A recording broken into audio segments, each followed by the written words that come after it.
നരേന്ദ്രമോദി വേദിയിൽ എത്തിക്കഴിഞ്ഞ ശേഷം മേയർ എത്തുന്നത് സംഭവ്യവുമല്ല. കാരണം പ്രോട്ടോകോൾ അങ്ങനെയാണ്, അവിടുത്തെ ക്രമീകരണങ്ങൾ അങ്ങനെയാണ്. അതുകൊണ്ട് വി രാജേഷ് തന്നെ പറയുന്നു, പ്രധാനമന്ത്രി എത്തിച്ചേരുന്ന 2 വേദികളിൽ താൻ നേരത്തെ എത്തേണ്ടതുണ്ട്, അക്കാരണത്താൽ സ്വീകരണ ചടങ്ങിൽ നിന്ന് ഒഴിവാകുന്നു എന്ന് അദ്ദേഹം പറയുന്നുണ്ട്. ശരി മനോജ്. തീർച്ചയായും ഇപ്പോൾ എന്തായാലും ആദ്യഘട്ടത്തിൽ പ്രധാനമന്ത്രിയെ സ്വീകരിക്കാൻ മേയർ എത്തും എന്നുള്ളതായിരുന്നു അറിഞ്ഞിരുന്നത്. അതിനുശേഷം ഇപ്പോൾ പറഞ്ഞതുപോലെ തന്നെ അദ്ദേഹത്തിന് പ്രധാനമന്ത്രിയോടൊപ്പം ഈ 2 പരിപാടികളിൽ പങ്കെടുക്കേണ്ടതുണ്ട്. അതുകൊണ്ട് തന്നെ അദ്ദേഹത്തോടൊപ്പം പങ്കെടുക്കുന്ന ആളുകൾ അത് അവിടെ തന്നെ ഉണ്ടാകും. അതായത് മറ്റ് പാർട്ടി നേതാക്കളും അതോടൊപ്പം തന്നെ ജില്ലാ ഭരണകൂടവും അടക്കം ഇങ്ങോട്ടേക്ക് എത്തുമെന്നുള്ളതാണ്. മനോജിലേക്ക് വരാം. ഇപ്പോൾ ദിസ്ന സുരേഷ് റെയിൽവേ സ്റ്റേഷനിൽ നിന്ന് ഒപ്പം ചേരുന്നുണ്ട്. കാരണം ഇന്ന് 4 പുതിയ ട്രെയിനുകൾ അവതരിപ്പിക്കപ്പെടുകയാണ്. 3 കേരളത്തിന് 3 അമൃത് ഭാരത് ട്രെയിനുകൾ, മറ്റൊന്ന് ഗുരുവായൂർ തൃശൂർ പാസഞ്ചർ. ദിസ്ന, അവിടെ നിന്ന് നൽകാൻ കഴിയുന്ന പുതിയ വിവരങ്ങൾ എന്താണ്? ഒരുപക്ഷെ റെയിൽവേയുടെ കേരള ഭാഗം തന്നെ വലിയ സന്തോഷത്തിലാണ് എന്നറിയാം. കൂടുതൽ പേരെ യാത്രികരാക്കാനുള്ള ഒരു അവസരമാണ് വന്നു ചേരുന്നത്. അവർക്ക് സുഗമമായ യാത്ര. ഇന്നലെ ഈ അമൃത ഭാരതിൽ കയറി അതിൻ്റെ പ്രത്യേകതകളൊക്കെ പ്രേക്ഷകരിലേക്ക് എത്തിച്ചതാണ്. അതായത് വന്ദേ ഭാരതിന് ശേഷം ഇപ്പോൾ അമൃത ഭാരത് കൂടി കുതിച്ചു പായാൻ പോവുകയാണ് നമ്മുടെ റെയിൽവേ ട്രാക്കുകളിലൂടെ. അപ്പോൾ എന്തൊക്കെയാണ് അവിടുത്തെ ഒരുക്കങ്ങൾ? പറയൂ ദിസ്ന. തീർച്ചയായും ഗൗതം സൂചിപ്പിച്ചതുപോലെ തന്നെ വന്ദേ ഭാരതിന് സമാനമായി ജനങ്ങൾക്ക് ഏറ്റവും ഉപകാരപ്രദമായ ഒരു സർവീസ് അമൃത ഭാരത് തുടങ്ങി. ഞാനിപ്പോൾ ഉള്ളത് ലോക്കോ പൈലറ്റ്മാരുടെ അടുത്താണ്. അവർ കൃത്യമായി പറഞ്ഞാൽ ഇതിൻ്റെ ഈ പ്രവർത്തനത്തിൻ്റെ കാര്യങ്ങളൊക്കെ തന്നെ നോക്കിക്കൊണ്ടിരിക്കുകയാണ്. 2 വനിതകളാണ് പ്രധാനമായും ആദ്യമായി ഈ ട്രെയിൻ ഓടിക്കുന്നത് എന്ന് തന്നെയാണ് ഏറ്റവും വലിയ സവിശേഷത. എന്ത് തോന്നുന്നു ഈ നിമിഷത്തിൽ? അഭിമാനം തോന്നുന്നു. ഇന്ത്യൻ റെയിൽവേയെ കുറിച്ചും നമുക്കിതിൻ്റെ ഒരു ഭാഗമാകാൻ കഴിഞ്ഞതിലും സന്തോഷം, അഭിമാനം. ആദ്യമായി സർവീസ് നടത്തുമ്പോൾ ആ സർവീസിലുള്ളത് നിങ്ങളാണ്? അതെ. മാം പ്രധാന ലോക്കോ പൈലറ്റ്, ഞാൻ അസിസ്റ്റന്റ് ലോക്കോ പൈലറ്റ്. എന്ത് തോന്നുന്നു ma'am? I am very proud of. അഭിമാനം മാത്രമേ ഉള്ളൂ. ഇതിൻ്റെ ഭാഗമാകാൻ കഴിഞ്ഞതിൽ വളരെയധികം അഭിമാനം. ഈ വന്ദേ ഭാരത് ഉൾപ്പെടെയുള്ള ഒരുപാട് ട്രെയിൻ സർവീസുകൾ അതിന് സമാനമായൊരു ട്രെയിൻ സർവീസ് തന്നെയാണ് ഇത്. ജനങ്ങൾക്ക് ഏറ്റവും ഉപകാരപ്രദമാകുന്ന രീതിയിൽ കുറഞ്ഞ നിരക്കിലാണ് ഉള്ളത്. അതോടൊപ്പം തന്നെ എല്ലാവിധ സവിശേഷതകളും ഉണ്ടല്ലേ? വന്ദേ ഭാരതിനെ പോലെ ഇത് നോൺ AC ആണ്. സാധാരണക്കാർക്ക് കൂടി അഫോർഡ് ചെയ്യാൻ കഴിയുന്ന രീതിയിൽ ഗവൺമെൻറ് നമ്മൾക്കായി നൽകിയിട്ടുള്ളതാണ്. പേരെന്താണ്? എൻ്റെ പേര് അശ്വതി ബാലചന്ദ്രൻ. എൻ്റെ പേര് മരിയ ഗൊരേറ്റി. സ്വദേശം കൊല്ലം, ഇപ്പോൾ എറണാകുളം സെറ്റിൽഡാണ്. എറണാകുളം വരാപ്പുഴ സ്വദേശിയാണ്. തീർച്ചയായും ഗൗതം, എല്ലാവരും വലിയ സന്തോഷത്തിലാണ് എന്നത് തന്നെയാണ് ഏറ്റവും എടുത്തു പറയേണ്ടത്. നമുക്കറിയാം പ്രധാനമന്ത്രി കേരളത്തിന് നൽകിയ ഏറ്റവും വലിയ ഒരു പദ്ധതി, അതോടൊപ്പം തന്നെ ജനങ്ങൾക്ക് ഉപകാരപ്രദമാകുന്ന പദ്ധതി. കൂടുതൽ പ്രതികരണങ്ങളിലേക്ക് നമുക്ക് പോകാവുന്നതാണ്. സർ നേരത്തെ സൂചിപ്പിച്ചതുപോലെ തന്നെ വന്ദേ ഭാരതിന് ശേഷമാണ് ജനങ്ങൾക്കിടയിലേക്ക് ഇത്തരത്തിലൊരു പദ്ധതി വരുന്നു. അതോടൊപ്പം തന്നെ ഏറ്റവും ഉപകാരപ്രദമായ രീതിയിൽ കുറഞ്ഞ നിരക്കിൽ ജനങ്ങൾക്ക് ഇത് ഉപയോഗിക്കാൻ സാധിക്കുമെന്നത് തന്നെയല്ലേ? തീർച്ചയായും ഇതിൽ നോൺ AC കോച്ചാണുള്ളത്. അതുകൊണ്ട് സാധാരണ യാത്രക്കാർക്ക് അഫോർഡബിൾ റേറ്റിൽ നമുക്ക് യാത്ര ചെയ്യാൻ പറ്റും. കൂടുതൽ പറഞ്ഞാൽ ഏറ്റവും എടുത്തു പറയേണ്ടത് വന്ദേ ഭാരതിന് ശേഷം ജനങ്ങൾ അതിനെ സ്വീകരിക്കുന്നു. അതോടൊപ്പം തന്നെ പുഷ്പുൾ സംവിധാനമുള്ള സീറ്റുകൾ ഒരുക്കിയിരിക്കുന്നു. ബാത്റൂം ഫെസിലിറ്റീസ് ആണെങ്കിൽ കൂടുതൽ സാങ്കേതികമായ രീതിയിൽ അത് ജനങ്ങൾക്കിടയിൽ എത്തുമ്പോൾ ഏറ്റവും സ്വീകാര്യതയോടെയാണ് അവർ അതിനെ ഏറ്റെടുക്കുന്നത് അല്ലേ? അതെ. അതിനേക്കാൾ പ്രത്യേകത എന്ന് വെച്ചാൽ ഇതിന് 2 സൈഡിലും ട്രെയിൻ എഞ്ചിനുകളുണ്ട്. അതുകൊണ്ട് നമുക്ക് പെട്ടെന്ന് സ്പീഡ് കൂട്ടാനും കുറയ്ക്കാനും പറ്റും. അതുകൊണ്ട് നമുക്ക് സമയം ഒരുപാട് ലാഭിക്കാനും പറ്റും. അതാണ് ഇതിൻ്റെ പ്രത്യേകത. തീർച്ചയായും ഗൗതം സൂചിപ്പിച്ചതുപോലെ തന്നെ ആഹ്ലാദത്തിലാണ്. 2 വനിതകളാണ് ഇറക്കിയിരുന്നു ഇവിടെ കോർപ്പറേഷൻ ഇലക്ഷന് മുമ്പ്. അപ്പം അത് സാർത്ഥമാക്കാൻ വേണ്ടിയിട്ടുള്ളൊരു തയ്യാറെടുപ്പോടുകൂടിയാണ് അദ്ദേഹം 45 ദിവസത്തിനുള്ളിൽ സത്യപ്രതിജ്ഞ ചെയ്ത് തിരുവനന്തപുരം കോർപ്പറേഷൻ സത്യപ്രതിജ്ഞ ചെയ്ത് 45 ദിവസത്തിനുള്ളിൽ ഇവിടെ എത്തുന്നു പറഞ്ഞപ്പോൾ 27 ദിവസമായുള്ളൂ. അതിനു മുമ്പ് അദ്ദേഹം ഇവിടെ എത്തിക്കഴിഞ്ഞു. എന്തായാലും വലിയൊരു വികസന കുതിപ്പോടുകൂടിയാണ് ഇനിയും കേരളം മുന്നോട്ട് പോകാൻ പോകുന്നത്. പുതിയ പല പ്രഖ്യാപനങ്ങളും ഇന്ന് ഉണ്ടാവും എന്നുള്ള പ്രതീക്ഷയിലാണ് നമ്മളിരിക്കുന്നത്. അപ്പം പുതിയൊരു ഡെഡിക്കേറ്റഡ് കോറിഡോർ വരുന്നുണ്ട് റെയിൽവേയുടെ. അപ്പോൾ അത് ചിലപ്പോൾ അദ്ദേഹം പ്രഖ്യാപിക്കാം. തിരുവനന്തപുരം മെട്രോയെക്കുറിച്ച് അദ്ദേഹത്തിന് സംസാരിക്കാൻ പറ്റും. അതിൻ്റെ കാര്യങ്ങൾ പറയാം. കോർപ്പറേഷൻ്റെ വികസനം, അതായത് സമഗ്ര വികസനത്തിൻ്റെ ഒരു രൂപരേഖ തന്നെ അത് ഇന്ന് അദ്ദേഹം പ്രഖ്യാപിക്കുമെന്ന് അറിയില്ല. എന്തായാലും ഒരു രൂപരേഖ ഇപ്പോൾ ഉണ്ടാക്കിയിട്ടുണ്ട്. അതിവിടെ നടപ്പാക്കാനുള്ള ശ്രമമാണ്. അതിനുള്ള എല്ലാ സഹായവും കേന്ദ്രത്തിൽ നിന്നുണ്ടാകും എന്നുള്ളത് തീർച്ചയായും. ഒരു തലസ്ഥാനവാസി എന്ന നിലയിൽ താങ്കളുടെ ഒരു അഭിപ്രായം, ഒരു ആഗ്രഹം ഉണ്ടാവില്ല, ചില മാറ്റങ്ങൾ ഉണ്ടാകണം ചില സ്ഥലങ്ങളിൽ അല്ലെങ്കിൽ ചില മേഖലകളിൽ, അങ്ങനെ ഈ നിൽക്കുന്ന ഈ കിഴക്കേക്കോട്ട തന്നെ ഒത്തിരി മാറേണ്ട ഒരു സാഹചര്യമാണ്. നിങ്ങൾക്കൊക്കെ അറിയാവുന്ന കാര്യമാണ്. തൊട്ടപ്പുറത്തുള്ള ഈ ആമഴിഞ്ചാന്തോട് എത്ര വർഷമായി ഇവരെല്ലാവരും ഭരിക്കുന്നു.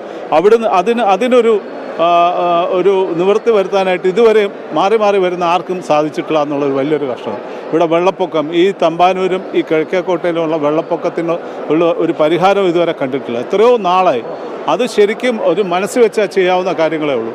ഇവിടെ എത്ര ആക്സിഡൻ്റാണ് ഈ കിഴക്കേക്കോട്ടയിൽ ഉണ്ടായിട്ടുള്ളത്. ഇവിടെ ഞാൻ പല സ്ഥലത്തും കണ്ടിട്ടുണ്ട്, പാർക്കുകൾ ഉണ്ടാക്കിയിട്ടുണ്ട്. ചില ഫ്ലൈ ഓവറിൻ്റെ താഴെ പാർക്ക് പൂട്ടിയിട്ടിരിക്കുക. ചിൽഡ്രൻസ് പാർക്ക് ഏറ്റവും ബിസി ആയിട്ടുള്ള ഏരിയയിൽ, അതായത് ഞാൻ പ്രത്യേകം പറഞ്ഞു തരാം, നമ്മുടെ ഇവിടെ ബേക്കറി ജംഗ്ഷൻ്റെ ഫ്ലൈ ഓവറിൻ്റെ താഴെ ഒരു പാർക്ക് ഉണ്ടാക്കിയിട്ടുണ്ട്. ആർക്ക് വേണ്ടിയിട്ടാണ് ഈ പാർക്ക് ഉണ്ടാക്കിയത്? അവിടെ പാർക്കിങ്ങിന് സ്ഥലമില്ല. ആരെങ്കിലും ഇപ്പുറത്ത് കൊണ്ട് പാർക്ക് ചെയ്താൽ അപ്പോൾ വന്ന് ഫൈൻ അടിക്കുകയാണ്. അതിൻ്റെ അകത്ത് പാർക്ക് ചെയ്യാൻ സ്ഥലമുണ്ട്. ചിൽഡ്രൻസ് പാർക്ക് ഉണ്ടാക്കിയിട്ടിരിക്കുന്നത് ലോകത്ത് എവിടെയെങ്കിലും കേട്ടിട്ടുണ്ടോ? ഒരു റോഡിൻ്റെ നടുക്ക് ചിൽഡ്രൻസ് പാർക്ക്. അപ്പോൾ ഇത്ര ഉത്തരവാദിത്തമില്ലാത്ത കാര്യങ്ങൾ ചെയ്തുകൊണ്ടിരുന്ന ഇതിൽ നിന്നും മാറി വളരെ വ്യത്യസ്തമായ രീതിയിലേക്കുള്ള ഒരു ഭരണം വരാൻ പോവുകയാണ് തിരുവനന്തപുരത്ത് കോർപ്പറേഷൻ. അതിൽ വളരെ സന്തോഷമുണ്ട്. പ്രത്യേകിച്ച് പ്രധാനമന്ത്രി വരുന്നത് ഒരു വലിയ സന്തോഷമുള്ള ഒരു കാര്യം.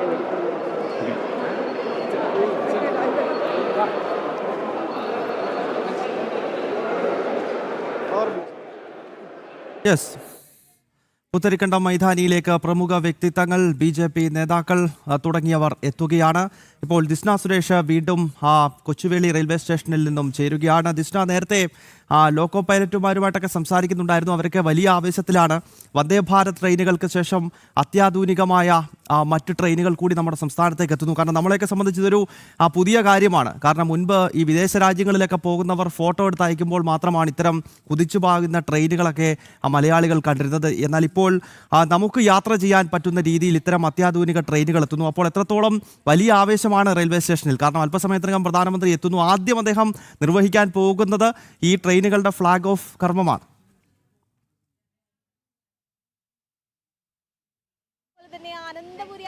ാവുന്നത് തന്നെയാണ് കേരളം ഒട്ടാകെ, കേരള ജനത ഒന്നാകെ സന്തോഷത്തിലാണ്. നിരവധി സ്കൂൾ വിദ്യാർത്ഥികൾ ഇവിടെ എത്തിയിട്ടുണ്ട് ഈ ട്രെയിൻ കാണാനും പുതിയ സാങ്കേതിക വിദ്യകൾ അനുഭവിച്ചറിയാനും ഈ വിദ്യാർത്ഥികൾ എത്തിയിട്ടുണ്ട് എന്ന് തന്നെയാണ് ഏറ്റവും വലിയ സവിശേഷത. നേരത്തെ കണ്ടതുപോലെ തന്നെ ലോക്കോ പൈലറ്റുമാർ വനിതകളാണ് ആദ്യമായി ഈ ട്രെയിൻ യാത്ര പുറപ്പെടുമ്പോൾ സാരഥികളായി ഉള്ളത് എന്ന് തന്നെയാണ് പ്രധാനമായും ഏറ്റവും എടുത്തു പറഞ്ഞത്. അവർ വലിയ സന്തോഷത്തിലാണ്. സ്ത്രീ ശാക്തീകരണത്തിന് ഇത്രയും ഊന്നൽ കൊടുക്കുന്ന സർക്കാർ, പ്രധാനമന്ത്രി നരേന്ദ്രമോദി ഇത്തരത്തിലൊരു പദ്ധതി വിഭാവനം ചെയ്യുമ്പോൾ അതിന്റെ സാരഥികളായി വനിതാ ലോക്കോ പൈലറ്റ്മാർ തന്നെ എത്തുന്നു എന്ന് തന്നെയാണ് ഏറ്റവും വലിയ സവിശേഷതയായി പറഞ്ഞത്. നിരവധി ആളുകളുണ്ട്. നമുക്ക് ഈ ആളുകളുടെ പ്രതികരണങ്ങൾ കൂടി തേടാം. സർ, ഇവിടെ പുതിയ ട്രെയിൻ എത്തിയിരിക്കുന്നു. ജനങ്ങൾക്ക് വലിയ ഉപകാരപ്രദമായ രീതിയിൽ സർവീസ് നടത്തുന്നു. വന്ദേ ഭാരതിന് ശേഷം എങ്ങനെ നോക്കിക്കാണുകയാണ്? വളരെ നല്ല ഇതാണ്. കാരണം നമ്മുടെ രാജ്യം ഓരോ സ്റ്റേജിലോട്ടും മുന്നോട്ട് പോയിക്കൊണ്ടിരിക്കുകയാണ്. ഇതിനെക്കാട്ടും ഫാസ്റ്റ് ട്രെയിൻ വരണമെന്നാണ് ആഗ്രഹം. പുതിയ ട്രെയിൻ കണ്ടോ? എന്ത് തോന്നുന്നു? കണ്ടിട്ട് നല്ല സ്പീഡൊക്കെ പോകുന്നതാണ് തോന്നുന്നത്. കൊള്ളാം, നല്ല ട്രെയിനാണ്. നൈസാണ്, സൂപ്പറാണ്. വന്ദേ ഭാരതിൽ യാത്ര ചെയ്തിട്ടുണ്ടോ? വന്ദേ ഭാരത് കണ്ടിട്ടുണ്ടല്ലോ അല്ലേ? അതുപോലെ തന്നെ തോന്നി? അതേപോലെ തോന്നി. ഇതിൽ കയറി പോകണമെന്നുണ്ട്. തീർച്ചയായും കയറി പോകണം എന്നുണ്ട് എന്നത് തന്നെയാണ് ആഗ്രഹം. സെലക്ട് ചെയ്ത കുറച്ച് വിദ്യാർത്ഥികൾ ഈ ട്രെയിനിൽ യാത്ര ചെയ്യുന്നുണ്ട് എന്നത് തന്നെയാണ് നമുക്ക് മനസ്സിലാക്കാൻ സാധിക്കുന്നത്. ഗൗതം നേരത്തെ സൂചിപ്പിച്ചതുപോലെ നിരവധി വിദ്യാർത്ഥികൾ ഇവിടെ എത്തിയിട്ടുണ്ട് എന്ന് തന്നെയാണ്. ടീച്ചറെ, പുതിയ ട്രെയിൻ സർവീസ് കണ്ടു, എന്ത് തോന്നുകയാണ്? ഞങ്ങൾ ഒത്തിരി എക്സൈറ്റഡ് ആണ്. ഞങ്ങളും കുട്ടികളും ചിന്മയ വിദ്യാലയയിലെ സ്റ്റുഡൻസ് ആണ് എൻ്റെ കൂടെ ഉള്ളത്.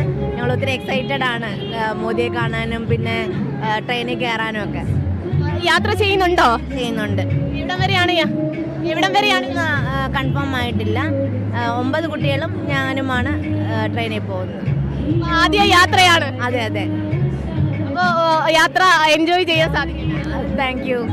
അപ്പോൾ ഈ ടീച്ചറും അതോടൊപ്പം തന്നെ 9 വിദ്യാർത്ഥികളും ട്രെയിനിൽ യാത്ര ചെയ്യുന്നുണ്ട് എന്ന് തന്നെയാണ് നമുക്ക് മനസ്സിലാക്കാൻ സാധിക്കുന്നത്. വിവിധ പരിപാടികൾ ഈ ഉദ്ഘാടന വേദിയുടെ മുന്നിൽ ഒരുക്കിയിട്ടുണ്ട്. കേരള നടനം ഉൾപ്പെടെയുള്ള പരിപാടികൾ അവതരിപ്പിച്ചു കഴിഞ്ഞു. ഗൗതം, എന്തായാലും പ്രധാനമന്ത്രി നരേന്ദ്രമോദി ഫ്ലാഗ് ഓഫ് ചെയ്തതിന് ശേഷം 10:45 ഈ ട്രെയിൻ യാത്ര തിരിക്കും. പ്രമുഖരായ ആളുകൾ ആ ട്രെയിൻ യാത്രയിൽ ഉൾപ്പെടുന്നു എന്ന് തന്നെയാണ് നമുക്ക് മനസ്സിലാക്കാൻ സാധിക്കുന്നത്. എന്തായാലും കേരള ജനത മൊത്തത്തിൽ ഈ കേന്ദ്ര പദ്ധതിയെ സ്വീകരിച്ചു കഴിഞ്ഞിരിക്കുന്നു. വലിയ ആവേശത്തിലാണ് അനന്തപുരി, അതോടൊപ്പം തന്നെ ആവേശത്തിലാണ് ഇവിടെയുള്ള കുട്ടികളും എന്ന് തന്നെ എടുത്തു പറയാൻ സാധിക്കും. ഗൗതം, യെസ്, 3 അമൃത ഭാരതും അതോടൊപ്പം തന്നെ ഒരു പാസഞ്ചർ ട്രെയിനിൻ്റെയും ഫ്ലാഗ് ഓഫ് കർമ്മമാണ് പ്രധാനമന്ത്രി നരേന്ദ്രമോദി നിർവഹിക്കാൻ പോകുന്നത്. ഇപ്പോൾ പ്രിയപ്പെട്ട പ്രേക്ഷകർ കാണുന്നത് പ്രധാനമന്ത്രി ഇന്ന് ഫ്ലാഗ് ഓഫ് ചെയ്യാൻ പോകുന്ന അമൃത ഭാരത് ട്രെയിനിൻ്റെ ഉൾഭാഗത്ത് നിന്നുള്ള എക്സ്ക്ലൂസീവ് ദൃശ്യങ്ങൾ പ്രേക്ഷകരിലേക്ക് എത്തിക്കുകയാണ്. അതായത് ഈ എല്ലാ തലത്തിലുമുള്ള ആൾക്കാരെ ഉൾക്കൊള്ളുക എന്നത് BJPയുടെ ഒരു രാഷ്ട്രീയ നയമാണ്.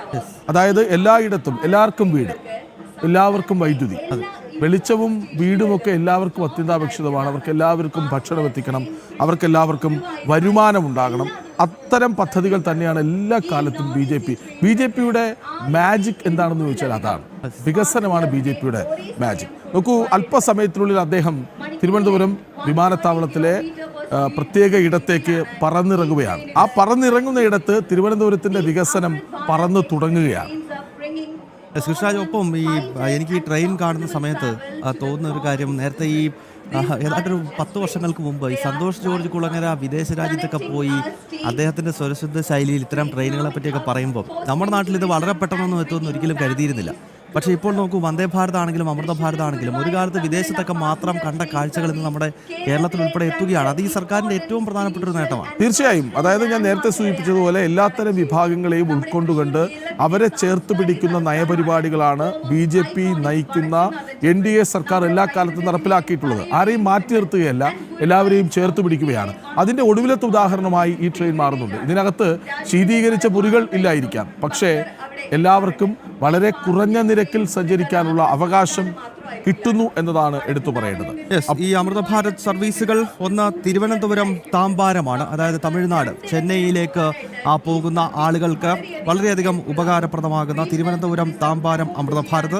അതോടൊപ്പം തന്നെ തിരുവനന്തപുരം ഹൈദരാബാദ് 2 സംസ്ഥാനങ്ങളെ ബന്ധിപ്പിക്കുന്ന 2 ട്രെയിനുകൾ മലയാളികൾക്ക് പ്രധാനമന്ത്രി നരേന്ദ്രമോദി സമ്മാനിക്കുന്നു. ഒന്ന് നമ്മുടെ തൊട്ടയൽ സംസ്ഥാനമായ തമിഴ്നാടിൻ്റെ തലസ്ഥാനമായിട്ടുള്ള ചെന്നൈക്കടുത്തുള്ള താമ്പാരത്തേക്കാണ് ഒരു അമൃത ഭാരതിൻ്റെ സർവീസ്. മറ്റൊന്ന് ട്രിവാൻഡ്രം ടു ഹൈദരാബാദ് ആണ്. തെലുങ്കാന എന്ന വളരെ വിശാലമായ സംസ്ഥാനത്തിൻ്റെ ക്യാപിറ്റൽ സിറ്റിയാണ് ഹൈദരാബാദ് എന്ന് പറയുന്നത്. ഒരു IT സിറ്റിയാണ്, വളരെയധികം പുരോഗമിച്ചുകൊണ്ടിരിക്കുന്ന ഇന്ത്യയിലെ ഒരു പ്രധാനപ്പെട്ട നഗരമാണ്. അപ്പോൾ നമ്മുടെ നാട്ടിൽ നിന്നും തൊഴിലൊക്കെ തേടി ഒരുപാട് ആളുകൾ ഈ തെലുങ്കാനയിലേക്കൊക്കെ പോകുന്നുണ്ട്, അല്ലെങ്കിൽ ഹൈദരാബാദിലേക്കൊക്കെ IT പ്രൊഫഷണലുകൾ പോകുന്നുണ്ട്. അവർക്ക് ഈ ട്രെയിൻ ഉപകാരപ്രദമാകും. മറ്റൊരു അമൃത ഭാരത് ഞാൻ മനസ്സിലാക്കുന്നത് മംഗലൂരു, അതോടൊപ്പം തന്നെ നാഗർകോവിൽ, തമിഴ്നാട്ടിലെ നാഗർകോവിലും കർണാടകത്തിലെ മംഗ്ലൂർ എന്നീ 2 നഗരങ്ങളെ ബന്ധിപ്പിക്കുന്ന ഈ 3 അമൃത ഭാരത് സർവീസുകൾ, അതിൽ 2 പ്രത്യേകിച്ച് കേരളത്തിനായി പ്രധാനമന്ത്രി നരേന്ദ്രമോദി സമ്മാനിക്കാൻ പോകുകയാണ്.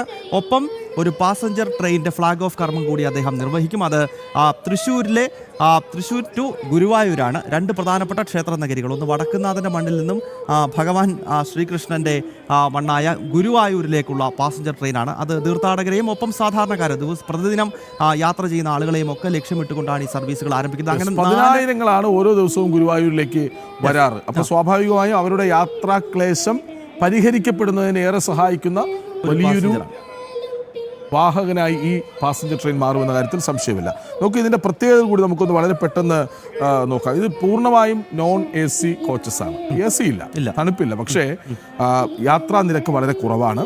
അതിവേഗത്തിലുള്ള യാത്രയ്ക്കായി പുഷ് പുൾ സാങ്കേതിക വിദ്യയാണ് അമൃത് ഭാരതിൽ ഉപയോഗിച്ചിട്ടുള്ളത്. ഈ കുലുക്കം കുറയ്ക്കാൻ, അതായത് ട്രെയിനുകൾ ചിലയിടത്തെത്തുമ്പോൾ വലിയ കുലുക്കമാണ് അനുഭവപ്പെടാറുള്ളത്. കുലുക്കം കുറയ്ക്കാനായി സെമി പെർമനന്റ് ഇത് തിരുവനന്തപുരത്തും പ്രത്യേകിച്ച് കേരളത്തിലും രാഷ്ട്രീയ രംഗത്ത് വലിയ ചലനം സൃഷ്ടിക്കും. അത് BJPക്കും NDAക്കും അനുകൂലമായിട്ടുള്ള ഒരു മാറ്റത്തിന് ഉതകുന്ന രീതിയിലുള്ള സന്ദർശനമാണ് ഇപ്പോൾ നടക്കുന്നത്. കേരളത്തിൽ BJP യുഗം NDA യുഗം ഇതോടുകൂടി ആരംഭിക്കുകയാണ്. നമ്മൾ ഈ സ്പീഡ് റെയിലൊക്കെ പ്രതീക്ഷിക്കുന്നുണ്ട്, അത് നമ്മൾ അല്ല, ഇന്നത്തെ പ്രഖ്യാപനം ഉണ്ടാവും എന്നുള്ളതല്ല. സ്പീഡ് റെയിലിൻ്റെ DPR തയ്യാറാക്കാൻ വേണ്ടിയിട്ട് മെട്രോമാൻ E ശ്രീധരനെ റെയിൽവേ മന്ത്രാലയം ചുമതലപ്പെടുത്തിയിട്ടുണ്ട്. അപ്പം സ്വാഭാവികമായിട്ടും ഇത് കേരളത്തിൽ വലിയ വികസനം നടക്കാൻ വേണ്ടി പോകുക, വികസിത കേരളം എന്നുള്ള NDAയുടെ സ്വപ്നത്തിൻ്റെ സാക്ഷാത്കാരം അത് ഇന്നത്തെ പരിപാടിയോട് ആരംഭിക്കുന്നു. സ്വാഭാവികമായിട്ടും അല്ല, ഒരുപടി വികസനങ്ങൾ വരാൻ വേണ്ടി പോവുകയാണ് കേരളത്തിൽ. അവിടെ വികസനത്തിൻ്റെ പുതിയ രാഷ്ട്രീയം, അതിൻ്റെ ആരംഭമാണ് ഉണ്ടാകാൻ വേണ്ടി പോകുന്നത്.